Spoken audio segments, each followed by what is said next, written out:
অতি ভারী বৃষ্টিপাতে সৃষ্ট পাহাড়ি ঢলে খাগড়াছড়ি জেলার নিচু এলাকাগুলো প্লাবিত হয়েছে। সোমবার ১ জুলাই রাতভর বৃষ্টি হওয়ায় পাহাড়ি ঢলের কারণেই এ বন্যার সৃষ্টি হয়েছে। খাগড়াছড়ি শহরের বঙ্গালকাটি, গঞ্জপাড়া, মুসলিমপাড়া, শান্তিনগর এলাকার কয়েক শত পরিবার পানিবন্দী হয়ে পড়েছে। এছাড়া দীঘিনালা উপজেলার মেরুং ইউনিয়ন এবং কবাখালী ইউনিয়নের অধিকাংশ এলাকা পানিতে তলিয়ে গেছে। উপজেলাটির ২৫টি গ্রামের ১,০০০-এর অধিক লোক বন্যা কবলিত হয়ে পড়েছে। মহালছড়ির ২৪ মাইল এলাকা এবং দীঘিনালার মেরং ইউনিয়নের স্টিল ব্রিজ এলাকায় সড়ক তলিয়ে যাওয়ায় বন্ধ হয়ে গেছে রাঙামাটি এবং লংগদুর সাথে সড়ক যোগাযোগ।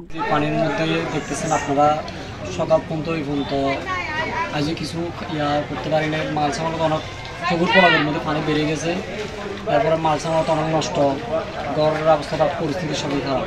বন্যা দুর্গতদের সহায়তায় কাজ করছে খাগড়াছড়ি পৌরসভা। আশ্রয়কেন্দ্রে বিতরণ করা হচ্ছে শুকনো খাবার। পৌর মেয়রের দাবি, শহরের জলাবদ্ধতা দূর করতে প্রয়োজন চেঙ্গি নদীর খনন। পানি জলের কারণে অনেক পরিবার ক্ষতিগ্রস্ত হয়েছে।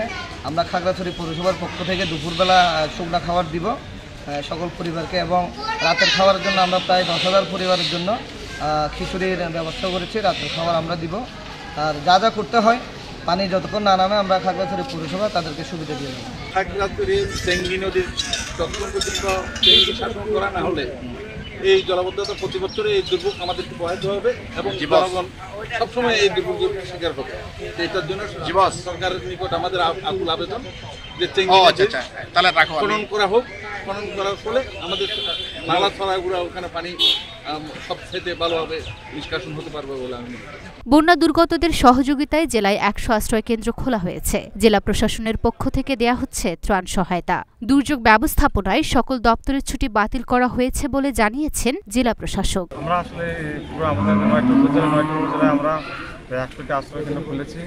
আপনারা জানেন যে গত কয়েকদিন ধরে মুষলধারে বৃষ্টি হচ্ছে, তো আমরা মাইকিং করছি যাতে মানুষ ঝুঁকিপূর্ণ স্থান ছেড়ে নিরাপদ আশ্রয় কেন্দ্রে যায়। আর আমরা গতগুলো আমাদের মেয়র মহোদয় সহ জনপ্রতিনিধি সহ বিভিন্ন পদের সরকারি কর্মসূচিতে আমরা সভা করেছি।